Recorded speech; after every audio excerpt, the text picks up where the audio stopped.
Sanders, but he would not commit to accepting money from Michael Bloomberg if Michael Bloomberg is not the Democratic nominee, right? He's pledged to help whoever is. Would you take his money and his support if you are the nominee? Sure. As a matter of fact,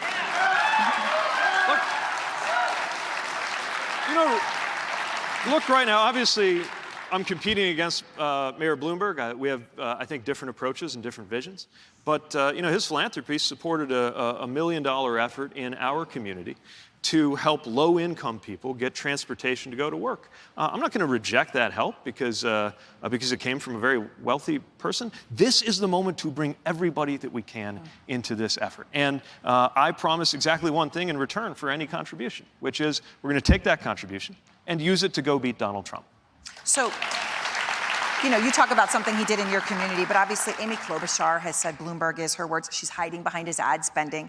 Elizabeth Warren says he's bought his way onto the debate stage. Bernie Sanders has accused him of trying to buy the entire election. Pretty simple question, yes or no. Do you think Michael Bloomberg is trying to buy the Democratic nomination for president? Yes. Yes. I mean, what else do you call it? What else do you call it when you dip into your endless reserves of millions and billions and don't go through the process of campaigning in states like Nevada or Iowa or New Hampshire, humbling yourself, going into the diners and the backyards, looking eye to eye to vote? Look, my campaign wouldn't exist if all that mattered was how much money and fame you start with and how you get yourself on the air. We built this thing from nothing.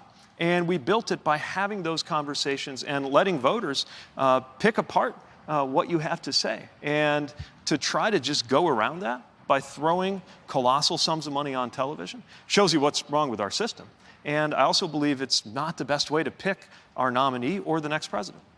So I want to bring in Kristen Macatini now. She is a realtor and she is from Henderson, Nevada. She previously had supported Senator Kamala Harris, so she is now undecided. Go ahead with your question, please. Thanks. Hi, Mayor Pete. Thanks for spending time with us tonight. As a fellow Episcopalian and Christian, it is very frustrating to hear so much of the public discourse that assumes that being a Christian equals evangelical Christian conservatism. My Episcopalian belief in Christianity teaches me the values of Scripture, tradition, and reason. I am a Democrat and a Christian. You can be both. How can you use your voice as president to share this viewpoint more broadly when the right thinks they own it? Well, first of all, I'm glad to be with a fellow Episcopalian. And I agree. Look, it starts with sending the message that God does not belong to a political party. And by the way, it's also very important to make clear that the presidency and the Constitution and my presidency will belong to people of every religion and of no religion equally. This is not about imposing my faith on anybody. But I got to say, like you, I find a message in Scripture that is very different from what the political right seems to want to talk about all the time. A lot about poverty. A lot about compassion, a lot about humility that I seek in my imperfect way to live up to, and that does have implications for how I will approach public office. And the time has come to send a message that people of faith have a choice. And if you belong to a Christian tradition, or any moral or religious tradition that emphasizes making yourself useful to the oppressed, and standing with and identifying with the prisoner and welcoming the stranger. The stranger, by the way, is another word for immigrant. Yes, that has implications in public life, and I won't be afraid to talk about how my positions are informed by my faith. So, to the point you talk about God not belonging to any kind of a political party, at the last CNN town hall, you said, if your faith calls upon you to help the marginalized, those who are afflicted, to comfort people, to strive for humility and decency, as the Christian faith does. And then I quote you, then I just can't imagine that requires of you that you be anywhere near this president. Do you think it is impossible to be a Christian and support President Trump? Well, I'm not going to tell other Christians how to be Christians, but I will say I cannot find any compatibility between the way this president conducts himself and anything that I find in Scripture. Now, I guess that's my interpretation, but I think that's a lot of people's interpretation, and that interpretation deserves a voice. I hate that anybody has to ask this question, but Mayor Pete, if you do become the nominee, how are you going to deal with the almost certain flood of personal attacks based on your sexual orientation? Well, it'll happen, and I'm ready. You know, when I decided to come out in... Thanks.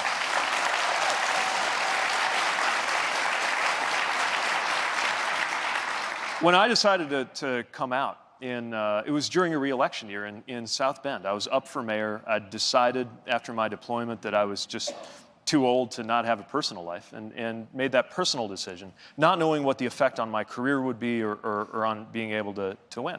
Mike Pence was the governor of Indiana then. And it was tough sledding, as it still is, for many LGBTQ people in the state where I come from. And I just decided I had to do it. And what wound up happening was that I got reelected with 80% of the vote. And... Yep, you're experiencing digital eye strain. Digital eye strain? That's right. Caused by blue light and glare from staring at screens all. What that tells me was that at the end of the day, people were ready to judge me based on the job I was doing for them. But I also think it's important to recognize that change on these issues and acceptance and equality, even though it's got a long way to go, it's also happened at a pace that a lot of people are struggling with. And I think for those who haven't quite found their way all the way to the right side of history, it's important to beckon them in the right direction. I remember not long after I started dating Chasten, and I ran into a woman I knew in South Bend, older generation, a little more conservative, and she kind of gave me this mischievous pat on the arm, and she said, I met your friend the other day, and he is wonderful. You know, that could have been a moment to give her a lecture on the difference between, you know, your friend and your partner. But what I realized was, in her way, she was kind of inching toward the direction of acceptance. She felt good about it. She felt good that she was moving in that way. And I think at a moment like this, it's really important that we find those who are maybe not quite there yet and help them get there instead of clubbing them over the head and telling them they're bad people until they see it just the right way. And I think that's a really important part of where our politics needs to go. So last week, Rush Limbaugh made homophobic comments about you, and he said that America's not ready, he doesn't think, for a gay president. Now, then Limbaugh, I don't know if you know, but he gave this whole story today that President Trump told him, don't apologize for saying anything you said. Publicly, though, Trump says that he would not have a problem supporting a gay candidate. Do you take him at his word? Well, not if he's sending out his supporters to talk in this way. And look, I mean, the idea of the likes of Rush Limbaugh or Donald Trump lecturing anybody on family values? I mean,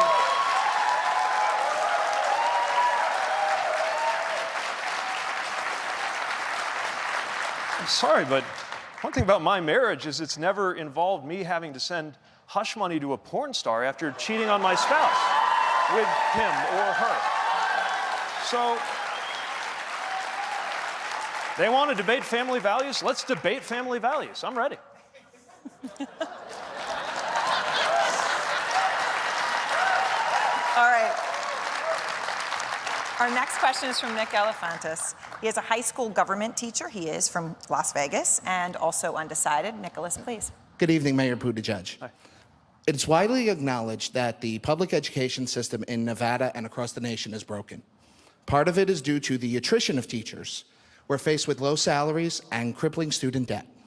What can be done to help keep hardworking, highly qualified teachers in their job instead of looking for the door? You may see Chasten, who's right next to you, is nodding along because he's a teacher with high student debt and who has dealt with low compensation. So we as a household, you know, we understand what you're going through. And it is so important that we recruit and motivate and empower teachers to be in that profession. It's such an important profession. And yet, as we talked about earlier, teachers are now being expected to convert into highly trained armed guards. If there's a threat to the classroom, you're finding part of your job automated by the over-reliance on test administration. And then there's the simple fact that teachers are not paid enough. We can do something about that, and we should do something about that with federal funds. So I'm proposing that we triple the funds going into Title I in particular. Those are dollars that go into low-income districts, which is where having a great teacher is especially impactful, because low-income students and disproportionately black and brown students will perform better and earn more in the future, be more economically empowered if they have the best teachers. We also, I think, need to lift up the profession as a whole. I'm proposing we create an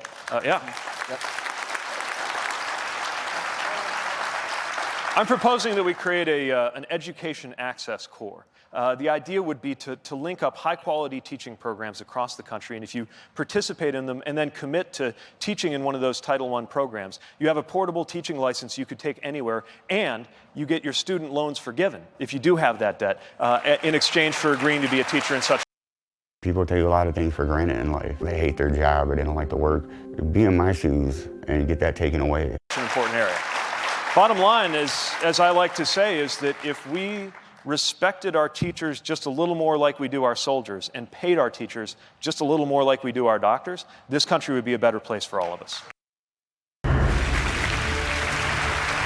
right, welcome back. We're live at St. Anselm College here in New Hampshire with former Mayor Pete Buttigieg. Personal question.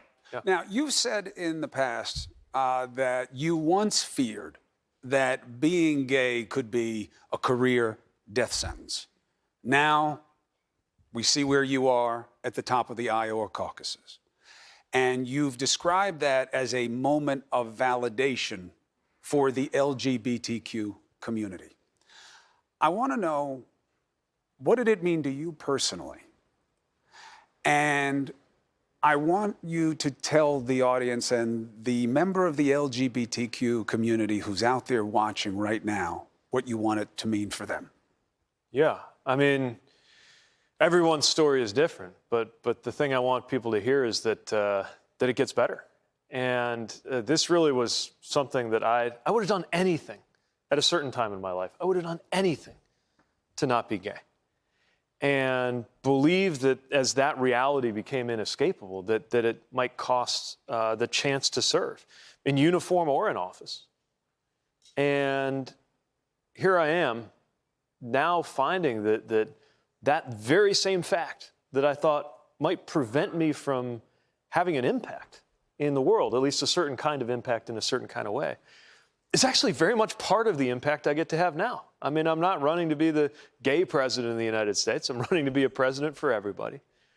But talk about God having a sense of humor. And so my hope is that, because I know right now there are so many, especially young people, who question whether they fit in their own family, in their community, as they come to terms with who they are. And we got a long way to go when it comes to LGBTQ equality right now. But I think the fact that I'm standing here, the fact that my husband's in the audience watching right now, is just an amazing example of that belief that yes, you belong, and this country has a place for you. When you were speaking that night, you came out, thanked your mom. Yeah. You honored the memory of your father. Yeah. And then you talked about Chasten and you looked at him. And the look on your face was different. Now, I'm not trying to knock you down here emotionally in terms of what it was, but what did it mean to you to look over at the person you love in that kind of moment and recognize that you actually were where you were? Yeah. Well, I mean, he's always known it. Anybody who knows your husband, he's surprised by none of your success. But for you, what was it like? Well, it's just an extraordinary, I don't even have words for it, especially because I wouldn't be here without him. You know, when I was a bachelor mayor in South Bend, and honestly, kind of avoiding love because I wasn't ready for the consequences. I never understood how, I'd go to events with my fellow mayors and elected officials, and I didn't understand how anybody could possibly hold office and also have a family or a spouse. I just couldn't imagine how you'd have room for both. And it's funny because now I absolutely cannot possibly imagine that without Chasten cheering me on and also offering brutally honest feedback when I need it, and and reminding me of who I am. You know, when we had that conversation before deciding to do this, he let me know that he supported me, and he said that he's all in for this. But a couple of things: we gotta always be true to who we are and our values, and we have to find some joy along the way. And he's been a partner in this whole thing, and I quite simply couldn't do it without him. So, love you, man.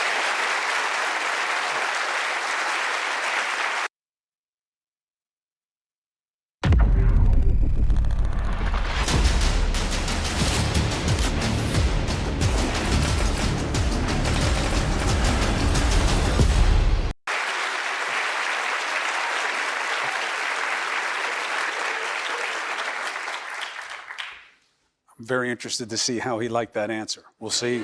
We'll find out soon. We'll get critique, right? All right, let's get back to the audience. Mary Rio, an administrative assistant from Manchester. She says she is undecided. Mary. Hi there. Welcome back to St. Anselm College. Thank you. Here's my question. How do we create a world where we return to caring for our fellow humans?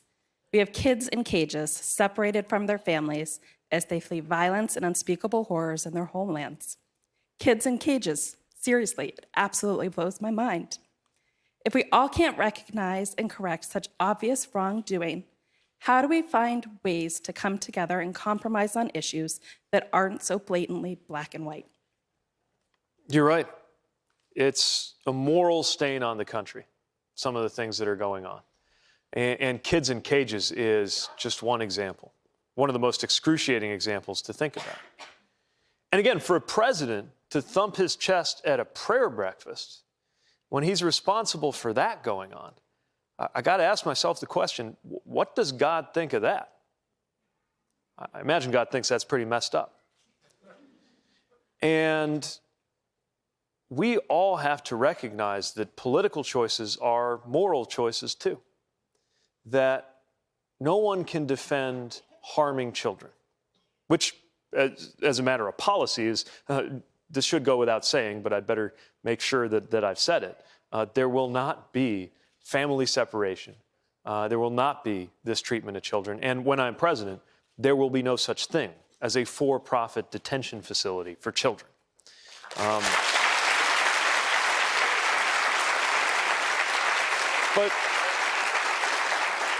But I think what you're asking about is something bigger. What you're asking about is how we treat one another and whether we are prepared to see one another as human beings. I think all of the most evil things that happen in the world come from moments where a human being considers another human being and sees something other than humanity. And that's part of what the highest office in the land is responsible for shaping, is the way we look at and treat each other, especially those who are different. Racially different, ethnically different, politically different for that matter. And see in one another the humanity that requires of us some level of compassion, not about having to agree, but about having to see that humanity. And that is in short supply right now in our politics. And that can change. We don't have to take that sitting down. We don't have to accept that. We can deliver a different and better kind of politics. And part of why my campaign is calling out not only to fellow Democrats who are most likely to agree with me on specific policy concerns, but independents and an awful lot of what I like to call future former Republicans who won't agree with me on every issue, but can agree on this, that there's no way we can look children in the eye right now and explain what is going on in this country morally, and that we have to do better.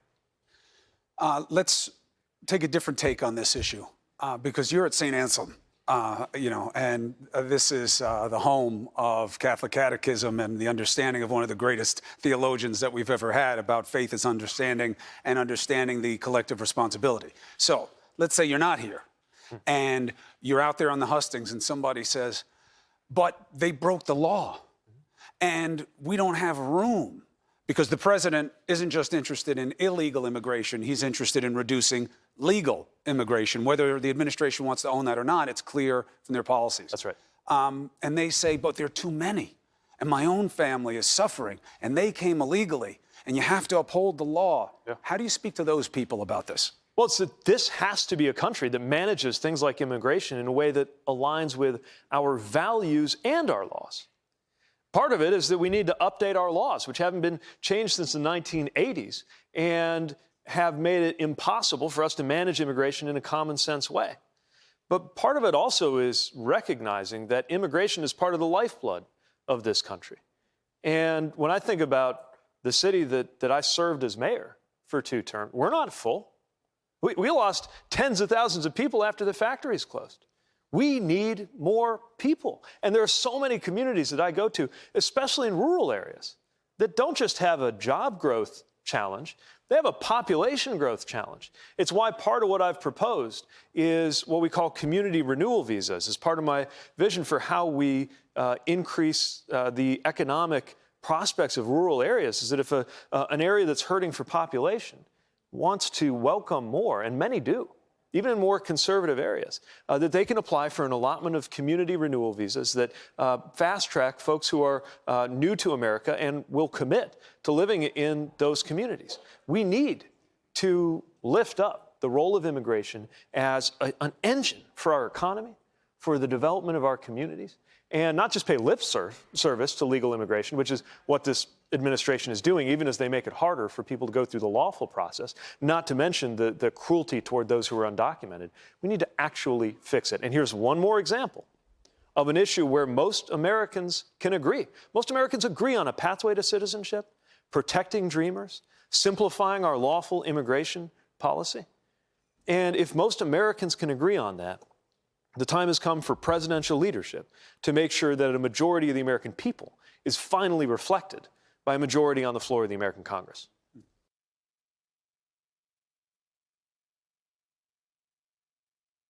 Introducing Ziba, the world's first hands-free sneaker built for comfort. You heard that correct. Zebas are We're now just 29 days away from the first 2020 Democratic contest in Iowa, and the escalation of the Iran crisis is suddenly putting a new focus on foreign policy in the Democratic race. Joining me live from Concord, New Hampshire, is 2020 Democratic presidential candidate, now former mayor, Pete Buttigieg. He served in Afghanistan as a naval intelligence officer. Mayor Pete, thanks so much for joining us. After the strike, you called Qasem Soleimani, the Iranian general who was killed, you called him a threat to the safety and security of the United States. So are you saying that President Trump deserves some credit for the strike? No, not until we know whether this was a good decision and how this decision was made. And the president has failed to demonstrate that. The Secretary of State just now, when asked whether this strike prevented directly an attack, he did not prove, he did not demonstrate, he did not even claim that the answer was yes. Now let's be clear.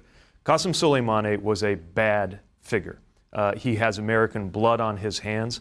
None of us should shed a tear for his death. But just because he deserved it doesn't mean it was the right strategic move.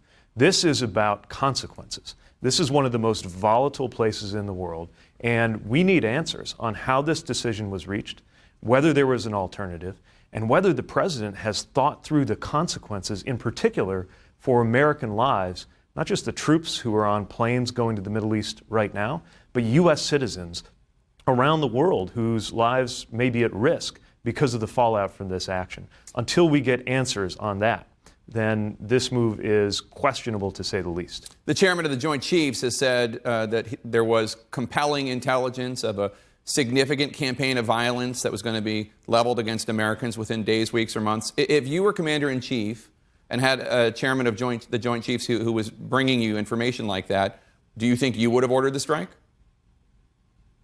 I would never hesitate to use force if it was necessary in order to protect American lives. The question is, was it necessary, and was it better than the alternative? It is not hard to believe that General Soleimani was in the middle of a campaign of violence. He was a walking campaign of violence. But when you're dealing with the Middle East, you need to think about the next and the next and the next move. This is not checkers. And I'm not sure any of us really believe that this president and the people around him, especially given that he hasn't even filled some of the key national security posts, is really going through all of the consequences of what could happen next. Even as we speak, it looks like there has been a suspension of anti-ISIS activities in Iraq just to deal with the fallout here. We need answers on whether this is part of a meaningful strategy, what choices were offered to the president, and why he believed this was the best choice when we really haven't seen the indication that it even served to prevent whatever attack they're talking about. Remember, this was not a battlefield maneuver. We're talking about a senior official. In what way did taking him out prevent an attack, and was it better than the alternative? Well, we just haven't seen that, let alone... Let me just ask you, some of your Democratic opponents, including Senators Bernie Sanders and Elizabeth Warren, who I'll be talking to shortly, called the strike a, quote, assassination. They say it's an assassination. Do you believe it was an assassination? I am not interested in the terminology. I'm interested in the consequences, and I'm interested in the process. Did the president have legal authority to do this? Why wasn't Congress consulted? It seems like more people at Mar-a-Lago heard about this than people in the United States Congress, who are a co-equal branch of government with the responsibility to consult. Which of our allies were consulted? The real-world effects of this are going to go far beyond the things that we're debating today, and we need answers quickly. I want to ask you, you talk a lot on the trail about judgment and foreign policy, especially in contrast with former Vice President Joe Biden. Take a listen to Biden on the trail just a couple days ago. He said that he did not oppose the raid that killed Osama bin Laden as vice president. He was asked by a Fox News reporter if he would be willing to pull the trigger in an operation like the one that killed Soleimani. Take a listen. Would you pull the trigger? Well, we did. The guy's name is Osama bin Laden. And didn't you tell President Obama not to go after bin Laden that day? I didn't. You said, didn't you tell Obama not to carry out the mission? And he said, no, I didn't. But the source of the idea that Biden told Obama not to pull the trigger on the OBL raid was Joe Biden himself. Take a listen to Biden in 2012 describing the conversation he had in the room with President Obama. I said, we owe the man a direct answer. Mr. President, my suggestion is don't go. We have to do two more things to see if he's there. Given Vice President Biden's opposition to the bin Laden raid, according to that earlier version, plus his support for the Iraq war, which you called the worst foreign policy decision made by the U.S. in your lifetime, do you think you have better judgment on foreign policy than Vice President Biden? Well, I'll let the VP speak to his own judgment, but let me tell you about mine. It is informed by the experience of having been on one of those planes headed into a war zone. It's one of the reasons why I know the gravity of the decisions that are made in the Situation Room. And when you are in the military, from the moment you raise your right hand to any time that you're sent into theater, you have a level of trust and expectation that the commanders above you know what they're doing, that they are exercising their best judgment, that they are consulting with those that they need to consult with, and that they are never going to play games with your lives. I still worry about whether this president really understands that this is not a show. This is not a game.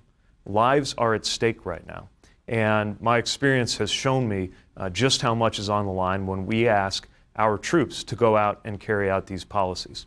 My judgment's also informed by belonging to that generation that has lived through conflicts that we were told would be over in days or weeks and are continuing to this day. Remember, you could be old enough to enlist. You could be old enough to be on one of those planes going to Kuwait right now and not have been alive when 9/11 happened. So we are in a season of endless war, and I have been shaped by that experience. So your youth and your service is matched by a different Democrat running for president, Congresswoman Tulsi Gabbard, but you disagree with her about a number of matters having to do with foreign policy. So is that enough? Well, certainly it's safe to say that the Congresswoman and I have very different views and very different judgment. Another thing that I would point to is that I have the support of over 200 very well-respected civilian and military former national security officials, ranging from a former deputy director of the CIA to a former national security advisor to a former secretary of the Army. And they're supporting me because they view me as having the judgment and the capability to make these decisions. They understand national security, they understand the presidency, and they are the kind of people I am turning to make sure that my campaign and eventually my presidency will be well informed. You and your opponent, Senator Elizabeth Warren, have been disagreeing in recent weeks about whether or not to use big donors to finance your presidential campaigns. I want to give you the chance to respond to something she said earlier this week. Take a listen. The billionaires, the corporate executives, and their favorite presidential candidates have one clear goal: to convince you that everything you imagine is impossible. To convince you that because no one is pure, it's pointless to try to make anything better. She, in context of the last few weeks, she really seems to be talking about you there, suggesting you're a favorite presidential candidate of the billionaires and corporate executives, that you want to tell the American people that policies they want are impossible. What's your response?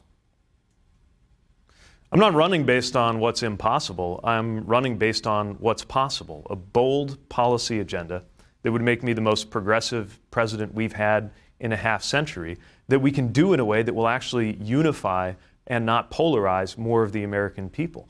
The things that I am offering up, the things that we've talked about in this campaign, would be game changers on everything from access to health care, to affordability of college, to the ability to just get ahead in the basic principle that one job ought to be enough in the United States of America. I'm running for president based on the opportunity to do big and bold things. And anybody who thinks otherwise should pay attention to what it is that I'm proposing our country do. Senator Warren has said that she will not appoint any high-dollar donors as ambassadors. Will you make the same commitment? Anybody I appoint to any office will be qualified, and they'll be there based on their readiness to do the job. Now, if I'm trying to figure out who ought to be a senior envoy to deal with, let's say, Afghanistan and Pakistan, and somebody emerges as the right person for that job with the best qualifications, are they going to turn out to be disqualified because they came to a house party for my campaign years earlier? No, we're talking about big donors, we're going to big make dollar decisions donors, based on what is best. Big dollar donors, not just somebody. So the maximum donation allowed is $2,800. Right, but there's bundlers, there's people who raise monies for super PACs. I mean, you know how it works.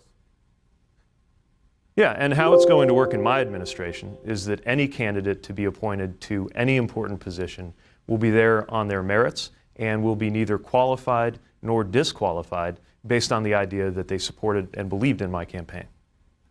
One last question for you, sir. You have touted the fact that you have Midwestern roots as an example of how you can beat President Trump. Senator Klobuchar and others have pointed out that you lost your only bid for statewide office in Indiana by 25 points. So why should voters buy your argument that you could win Michigan when you lost Indiana by so much statewide? Well, Indiana's a little bit different than Michigan. Look, I'm big on the idea of Midwesterners running for president. What I'm offering is a Midwesterner who has executive experience building an administration, leading a government, guiding a population, in addition to the military experience and other experiences I bring to the table. You know, one thing that most presidents and most of our nominees have had in common in modern times is losing an election or two. I was under no illusion what I was up against. The first time I ran as an unknown figure in 2010, one of the biggest Republican years in history, in Indiana, one of the most conservative states in the nation. But I'm still proud of the race that we ran back when I was up for state treasurer, because the central issue in that race was about standing up for auto workers. It's a long story, but the basic issue in that race was about bringing back the U.S. auto industry. And I knew running in Indiana in a year like that on a platform of defending Barack Obama's economic policy was not very likely to lead to an easy win. But it was still the right thing to do. And I got to tell you, I have learned as much from the races and the moments in life that didn't go my way as I have from the ones that did. They make me a better candidate, and they would make me a better president. Former Mayor Pete Buttigieg, thank you so much for joining us this morning. We appreciate it. This is Blaze TV. We are news. The Ukrainian government did this for political. Thank you so much. One more time for our phenomenal New Hampshire state co-chairs. Thank you for your leadership and thank you for your commitment.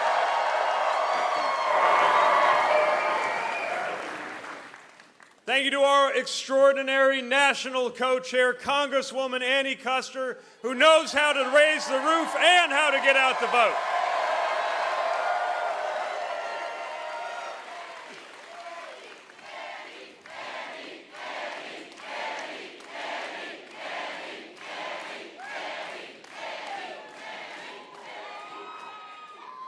And thank you to Chasten, the love of my life, who keeps me grounded and makes me whole.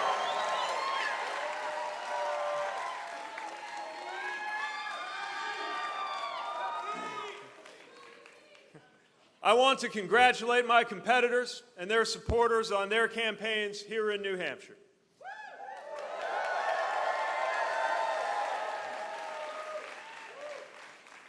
I admired Senator Sanders when I was a high school student. I respect him greatly to this day, and I congratulate him on his strong showing tonight.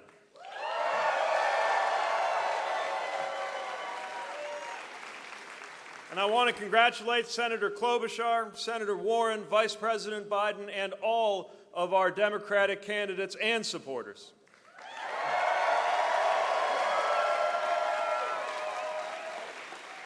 And I know that we all share the spirit that we heard from some of our volunteers at a poll site earlier today who welcomed a competing candidate with chants of vote blue no matter who. We are on the same team.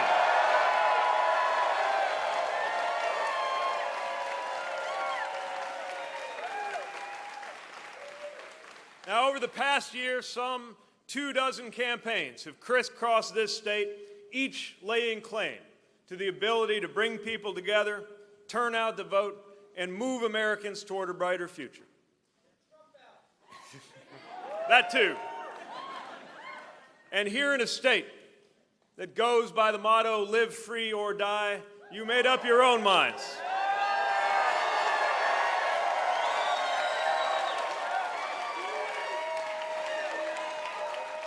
You asserted that famous independent streak. And thanks to you, a campaign that some said shouldn't be here at all has shown that we are here to stay.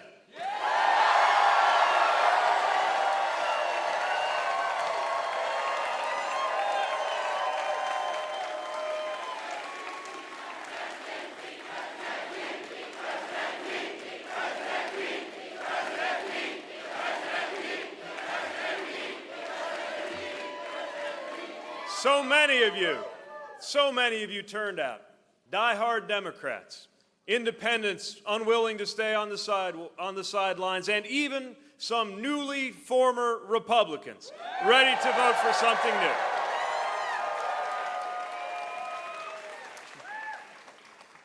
Ready to vote for a politics defined by how many we call in instead of by who we push out.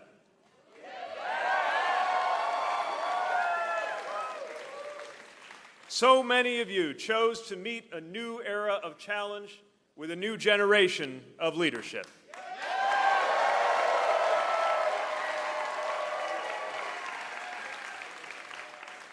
So many of you decided that a middle-class mayor and a veteran from the industrial Midwest was the right choice to take on this president, not in spite of that experience, but because of it.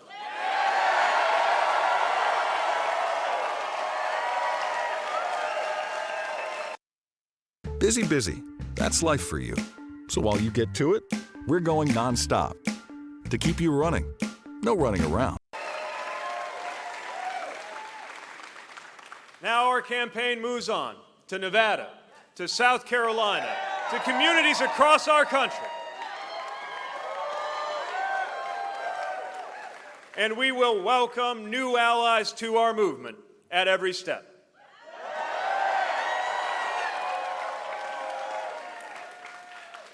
We'll go forward thanks to the work of our extraordinary team of staff and organizers and volunteers. I may be biased on this, but I'm also right. We have the finest team in politics today.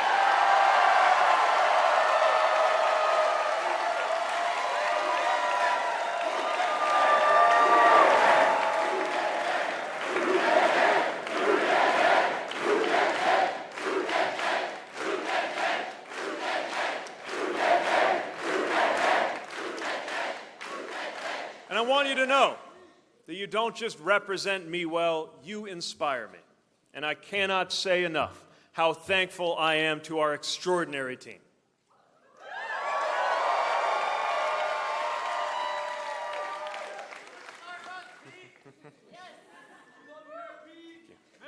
Thank you. And we know that team stretches across the country.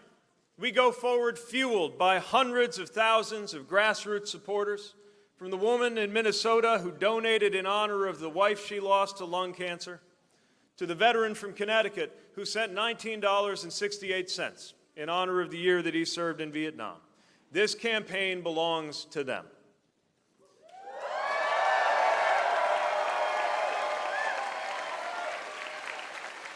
And if our campaign moves you, I hope you'll go to PeteForAmerica.com and chip in whatever you can.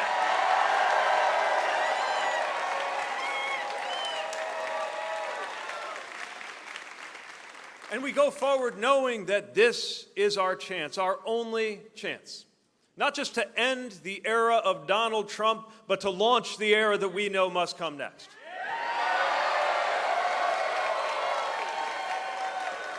And the stakes could not be higher. We cannot afford to miss the mark or to miss this moment. We must get this right. With Americans living under an unaccountable president who will cut taxes for corporations and then cut Medicare, Medicaid, and Social Security for the rest of us, we must get this right.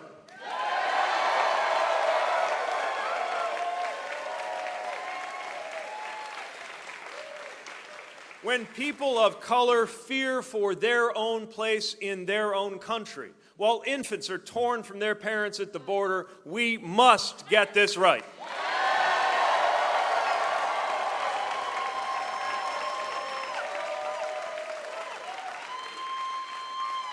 And when a commander-in-chief pardons war criminals and punishes war heroes while systematically demolishing the credibility of our country in the eyes of the world, we dare not risk 4 more years of this presidency. We must get this right.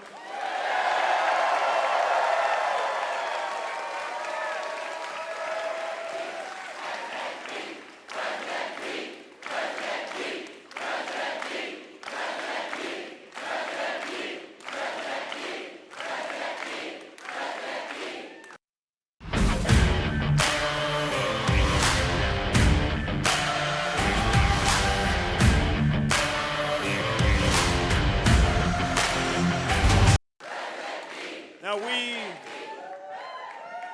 we are clear-eyed about the challenge before us, and we must be equally clear about the choice at hand. My competitors and I share the same fundamental goals: bringing balance to our economy, guaranteeing health care to every American, combating a climate crisis and a rising tide of gun violence. But we do differ in what we believe it will take to make that happen. In this election season, we have been told by some that you must either be for a revolution or you are for the status quo. But where does that leave the rest of us? Most Americans don't see where they fit in that polarized vision.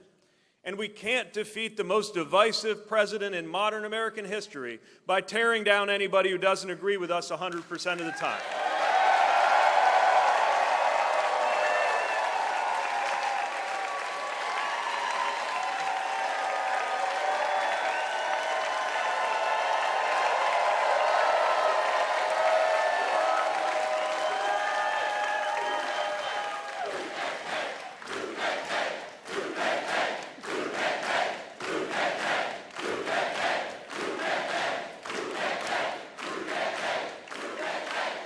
Americans want the freedom to make choices for themselves on health care or on any other issue, not to have Washington decide for them.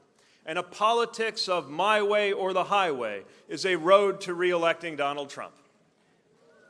Vulnerable Americans do not have the luxury of pursuing ideological purity over an inclusive victory.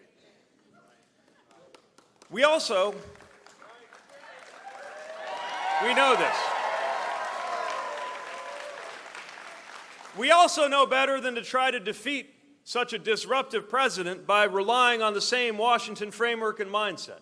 After all, if today's Washington were serving America well, a guy like Donald Trump would never have come within cheating distance of the Oval Office in the first place.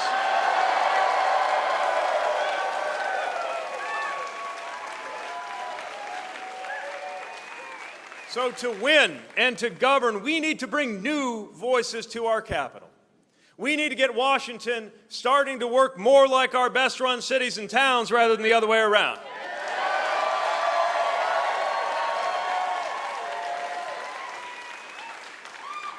And I know that when you talk this way, you might get dismissed as a naive newcomer. But a fresh outlook is what makes new beginnings possible. It is how we build a new majority.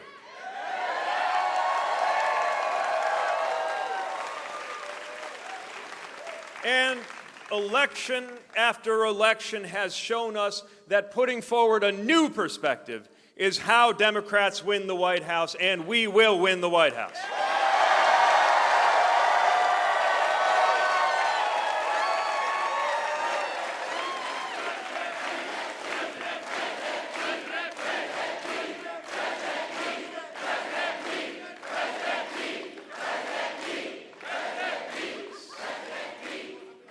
So as we take this campaign to the rest of the country, let's welcome that debate. Let's have that debate. Let's debate what the best way forward is, the best way to earn the White House, and the best way to unify this country. And the answers, they lie in a vision that brings Americans together not only in the knowledge of what we must stand against, but in the confidence of knowing what we are for. This is the powerful majority we are gathering together, from Davenport to Dover, from Carson City to Columbia. It is a coalition of addition, not subtraction.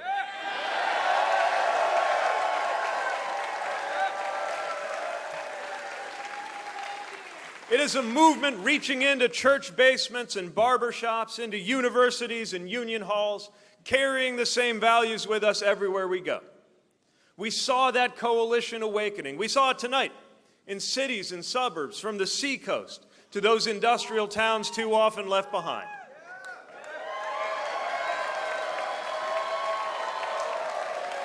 And together, we are building a future where there will be no such thing as an uninsured American or an unaffordable prescription.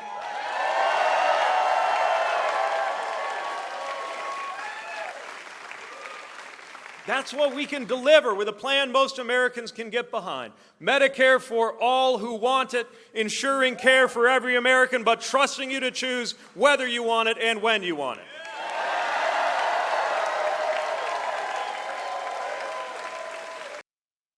It's Mattress Firm's President's Day sale.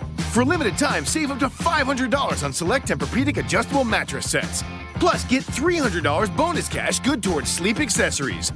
Don't wait, feel Tempur-Pedic for yourself at Mattress Firm. With so many patterns, colors, and sizes to choose from, you'll want a shag rug in every room. Pile height measures thickness and comfort. Higher pile shags are perfect for bedrooms. Shags also reduce noise, making your home calmer. Shop thousands of shag rugs on Wayfair.com.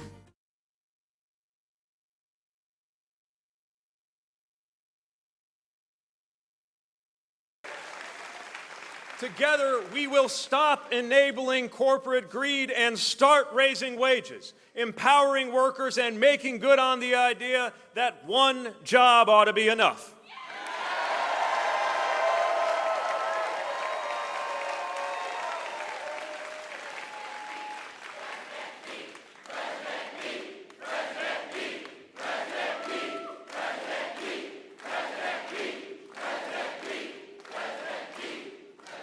Together, we will stop sending our young people into the teeth of endless wars and start recruiting every American in the fight for our climate future.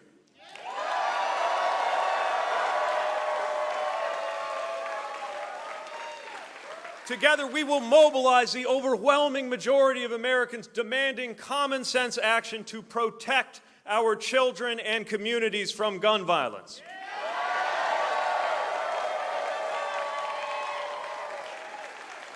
Together, we will ensure in our time that we deliver the day when your race has no bearing on your health or your wealth, your access to education, or your experience with law enforcement. We must deliver that day.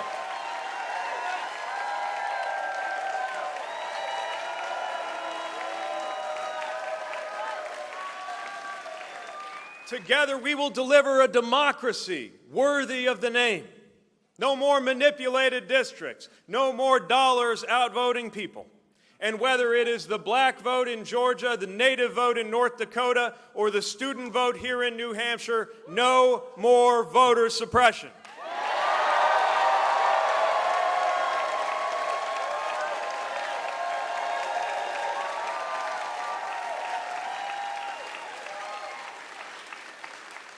Together, we can build that American experience defined by belonging.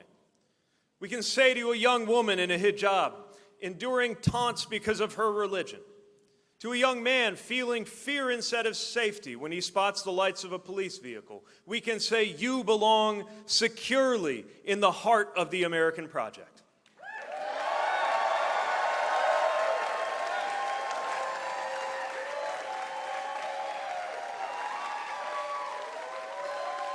We can show people of every religion and of no religion that this country belongs to you equally and practice a politics that insists that God does not belong to a political party.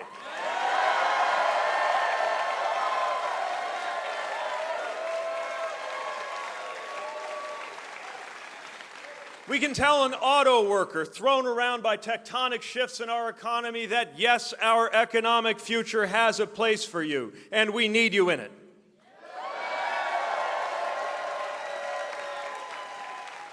And we can say to a dreamer, lying awake at night, questioning if this country is her own, celebramos tu pertenencia en este país, y si este país es tu país también. This country is your country too.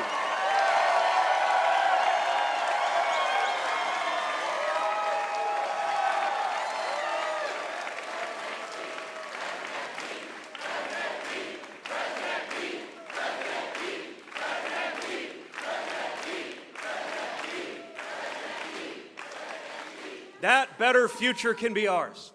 And that better future we are creating is not just a new chapter in American history, it is a new and better story in our everyday lives. That's what's at stake. When you've held your father's hand in a hospital room, grateful that thanks to something called Medicare, your family won't lose its home, even as it is losing one of its own, you know what is at stake. When you have written a letter and marked it just in case, and left it where your family can find it, before you leave for a war zone on the orders of an American president, you understand what's at stake. When the best part of your day is coming home to a loving spouse in a marriage that exists by the grace of a single vote on the U.S. Supreme Court, you will never forget what is at stake.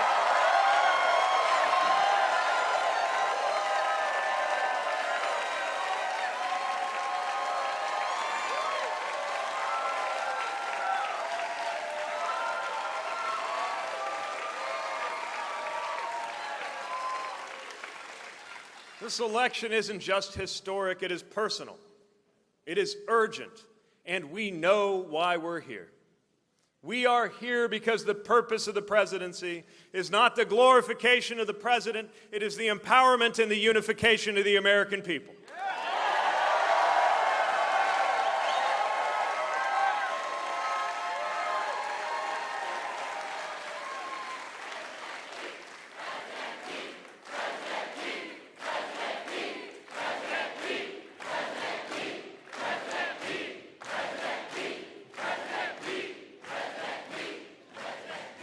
So as we prepare to go west for the First in the West contest in Nevada,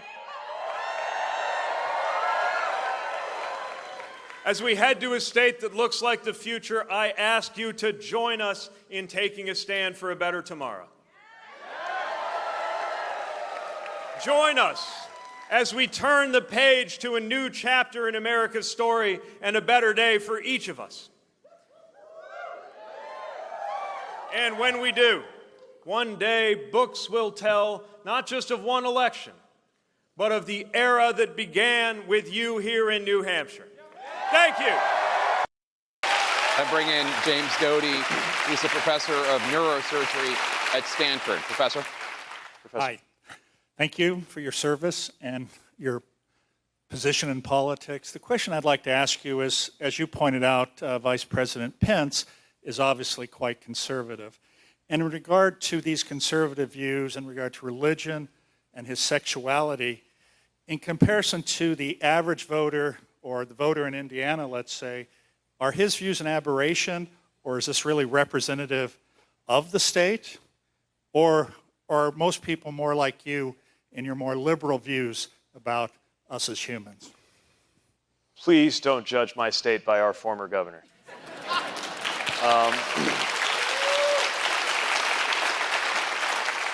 I think those views are so out of line with where anybody is. And look, I got to tell you, this was kind of a difficult journey for a lot of people. I mean, if you were conservative and you're from an older generation and you were brought up by people you trusted to believe that it was morally wrong to be, for example, in a same-sex marriage, and then the pace of change has happened so quickly, I've benefited from the pace of that change.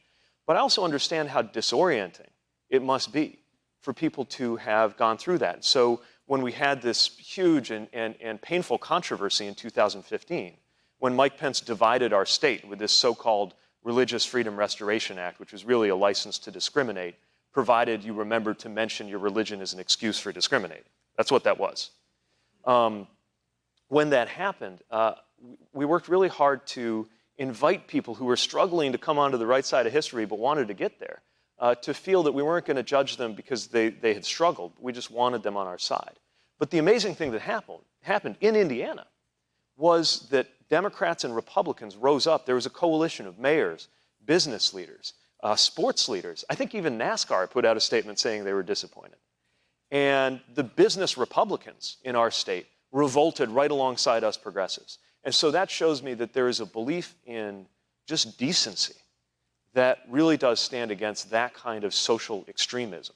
And my hope is that same decency can be summoned from our communities in red states and blue states to change what's happening in the politics of our country before it's too late.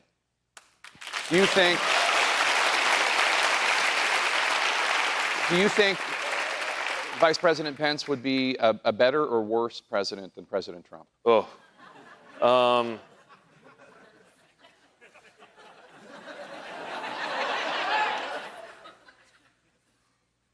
Does it have to be between Politics those? is about choices, man. You know that.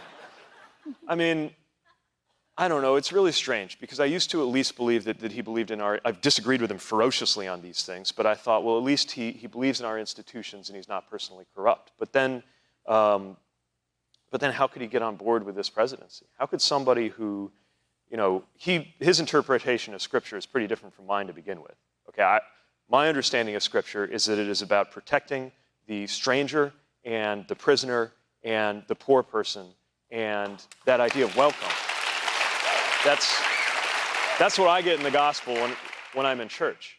And his has a lot more to do with sexuality and, I don't know, a certain view of rectitude. But even if you buy into that, how could he allow himself to become the cheerleader of the porn star presidency? Is it that he stopped believing in Scripture when he started believing in Donald Trump? I don't know. Mr. Mayor, let's talk about the race that you're in right now. You have the most delegates after the first two contests. They were in overwhelmingly white states. The race is about to get much more diverse. And a new Quinnipiac poll showed that since last month, the former vice president, Joe Biden, his support among black voters has fallen by more than 20 points.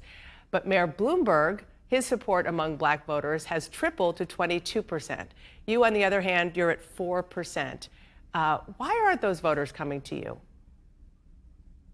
You know, I'm not focused on poll numbers right now. We're having conversations with voters, many of whom, by the way, have been very busy in their lives. And last year were saying, you know, come back to me when there are more than 20 of you, and are taking a different and new look at the candidates now that we've demonstrated that we've been able to gain support in states like Iowa and New Hampshire. As we come to more racially diverse states like here in Nevada and South Carolina, many of the voters of color that I'm talking to are focused in particular on one thing: defeating Donald Trump.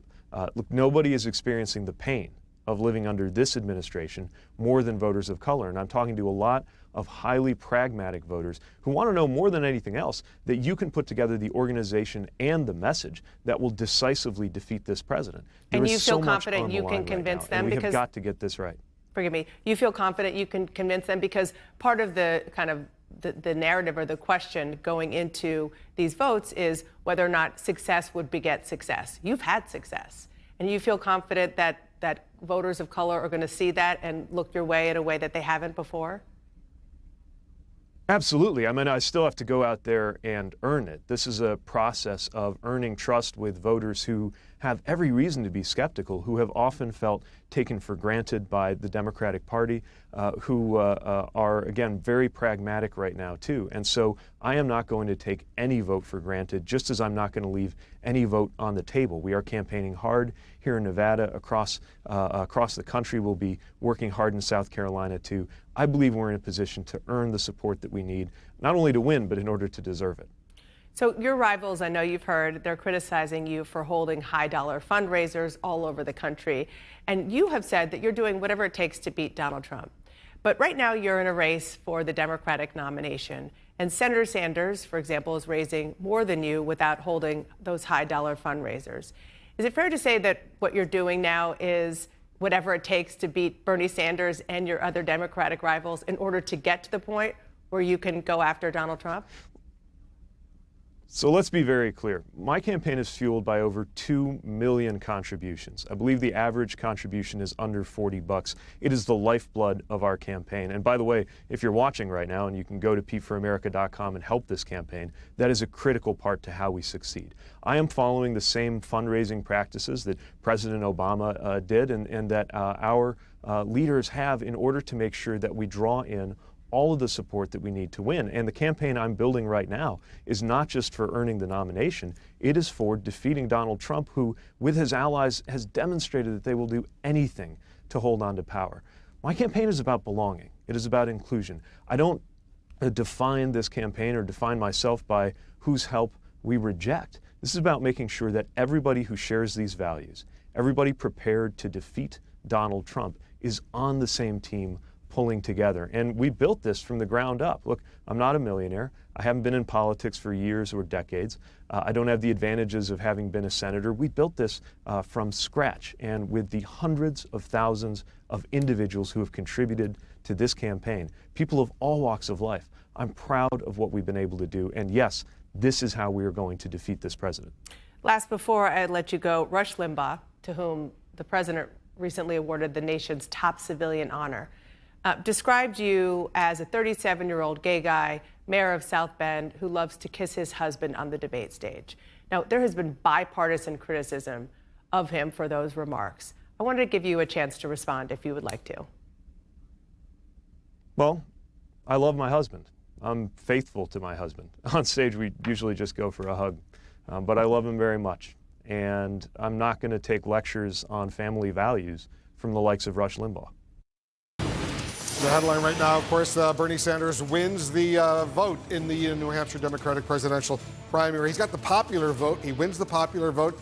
He's also going to win the delegate count. Well, he certainly wins the primary. There's no doubt about that. There were 24 delegates at stake tonight in New Hampshire, but it's a draw. Really? With Pete Buttigieg. Sanders gets 9 delegates. Buttigieg gets 9. Klobuchar gets 6. And Wolf, this is why it's so important to remember. Democrats award their delegates on a proportional basis. So you need 15% at least statewide, 15% in a congressional district, and then you win some delegates. But a close race like this doesn't give you a delegate advantage because it is split up proportionally. That's why you see Sanders winning 9 tonight, Buttigieg winning 9 tonight, because they were so close, and then Klobuchar getting the other 6. Let's take a look at the delegates to date. Include Iowa in there now that we've been through 2 contests. Remember, up there in the corner, you see you need 1,991 delegates to win the nomination. This is the beginning of a long road to that Democratic convention in Milwaukee. Take a look at where we are. Buttigieg actually has a 2-delegate lead at 23. Sanders, 21. Warren, 8. Klobuchar, 7. Biden down at 6. So Bernie Sanders very well emerges from New Hampshire after a strong showing in Iowa as the national frontrunner in this race. But actually, in the way you get the nomination, winning 1,991 delegates, it's Pete Buttigieg who, out of these first two contests, is actually out in front. So explain to our viewers why that is. And I just want to point out, Elizabeth Warren, she got 8 delegates in Iowa. Joe Biden got 6 delegates in Iowa. Neither of them got 15% of the vote in New Hampshire. They got 0 in New Hampshire. That's correct. And Amy Klobuchar got 1 delegate out of Iowa, 6 delegates tonight in New Hampshire, due to her late surge, which no doubt had an impact on Pete Buttigieg tonight. But it is because Pete Buttigieg emerged from Iowa with a 2-delegate advantage in the way that the state party apportioned their national convention delegates. Now, as you know, the Sanders campaign and the Buttigieg campaign have called on the Iowa Democratic Party to do a recanvass of some of those precincts. We'll see if that changes the outcome of how the national delegates are allocated. But at the moment, Pete Buttigieg has this 2-delegate lead. Iowa and New Hampshire are about momentum. We know that. Super Tuesday will be the real battle for delegates, and we'll get a real sense of where this race is after that.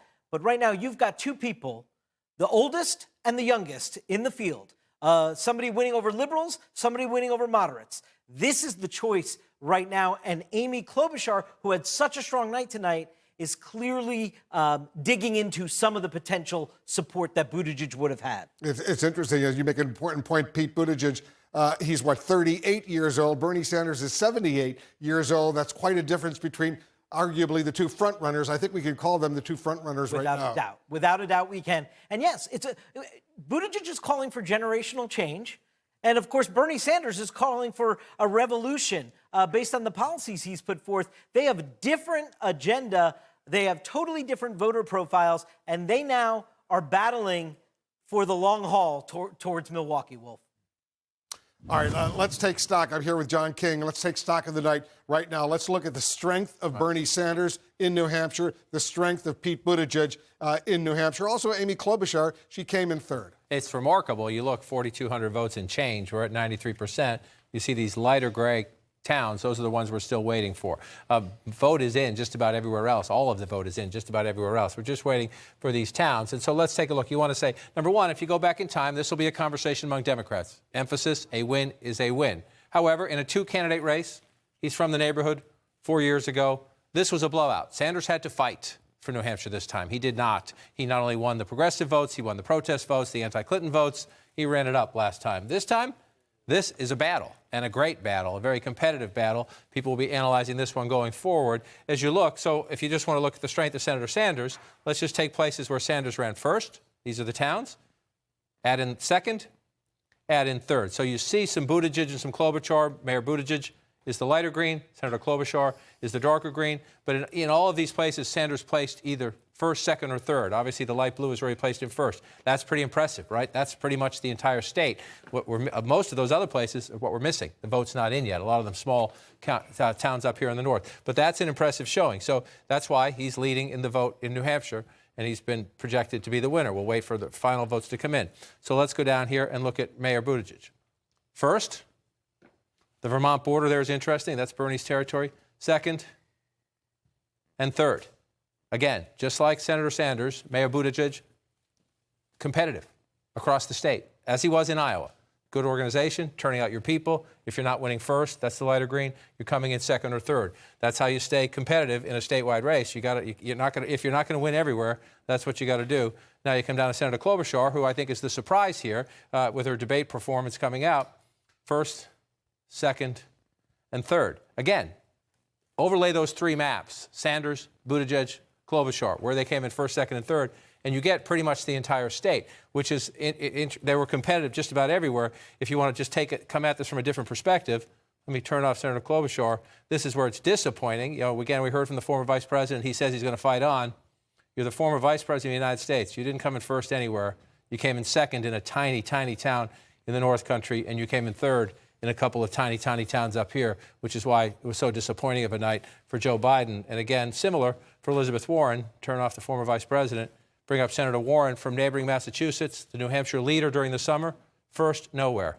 Second, in one small town there.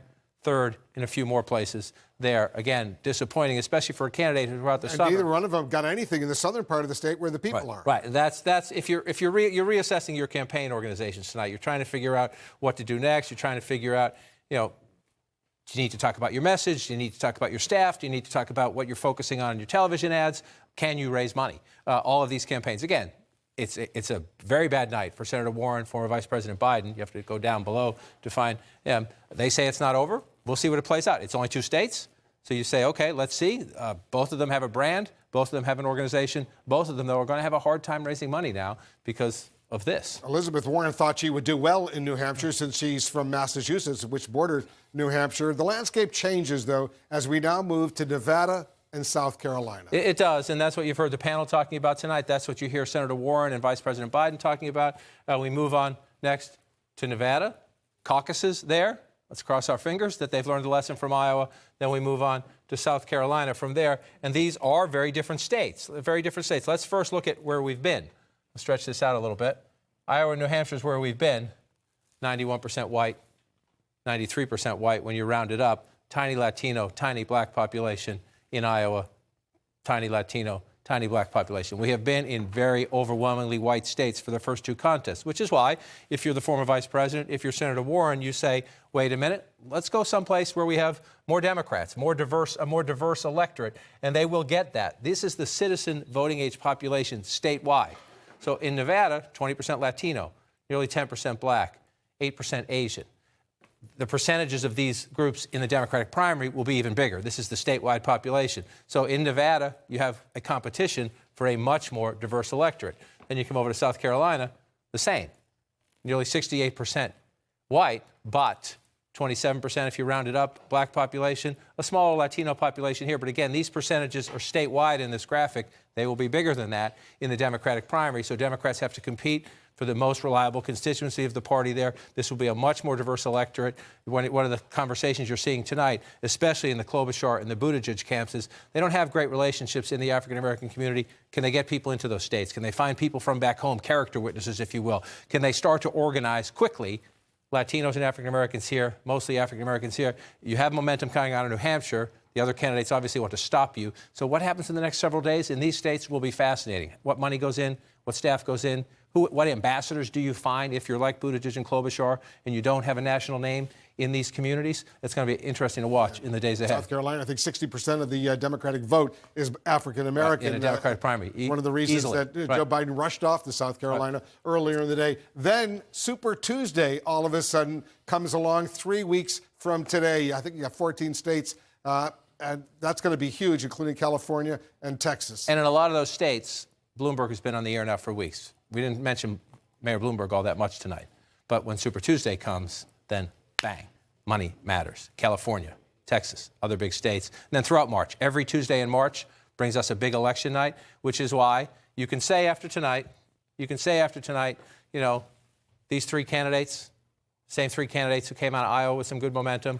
Warren lost whatever she might have had out of Iowa, maybe. She says she can regroup. He says he can regroup.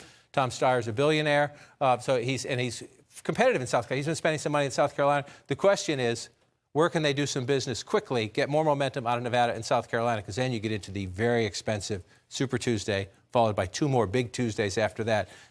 We're going state by state right now. We're about to hit the blur. We don't know all of the numbers, but we know this much. A campaign that started a year ago with 4 staff members, no name recognition, no money, just a big idea. A campaign that some said should have no business even making this attempt, has taken its place at the front of this race to replace the current president with a better vision for the future.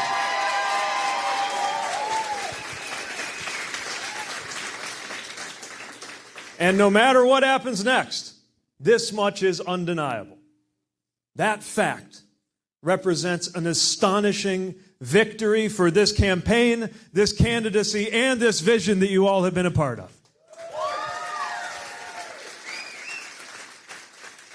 This validates the idea that we can have a message, the same message, connect in urban and rural and suburban communities, that we can reach out to Democrats and to independents, and even to some future former Republicans ready to bring change to this country.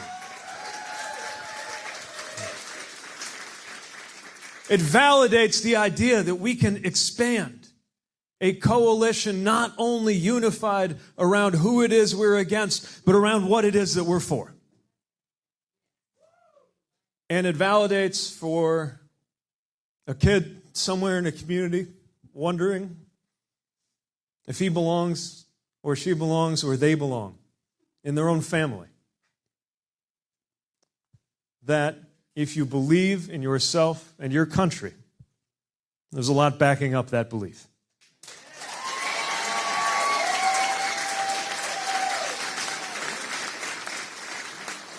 This is what we have been working more than a year to convince our fellow Americans of, that a new and better vision can bring about a new and better day. Literally fresh off the stage. Mayor, thanks for being here. Sure thing. And right after you saw these partial initial results coming out of Iowa, your reaction, you said better late than never from the stage. What do you say? Well, it amounts to a remarkable victory for our campaign's vision and message, and I'm just so humbled by the support that we got from, as far as I can tell, and I haven't seen the very latest map, but as far as I can tell, every different part of the state, different kinds of communities, a lot of those counties that famously switched from President Obama to Trump, and now we need to bring back into the fold. It's just an extraordinary validation for our belief that we can unify people, and unify people both to lead and to win in an election that we can't afford to lose. Any regrets of using the word victorious now?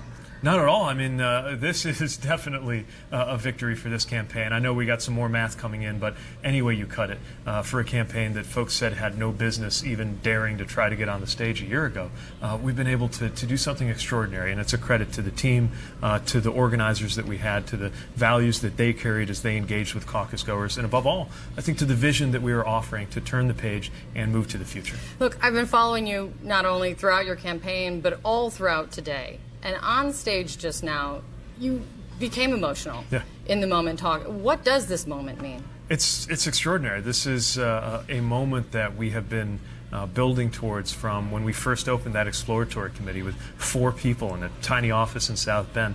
No big email list, no personal fortune, no campaign money either. I mean, we had to build this thing from scratch, and to see how far we've come, what we've been able to do. Now, again, it's the end of the beginning, right? I mean, there is a long road ahead, but again, it shows you the power of having a message and connecting with voters, with caucus goers who spend a year working you over, kicking the tires on your ideas, looking you in the eye, and just the ability to earn that support is so moving. But look, it was almost a year ago to the day that we were sitting on your couch in your living room with Chasten in South Bend, and now you are making history in this moment. Yeah.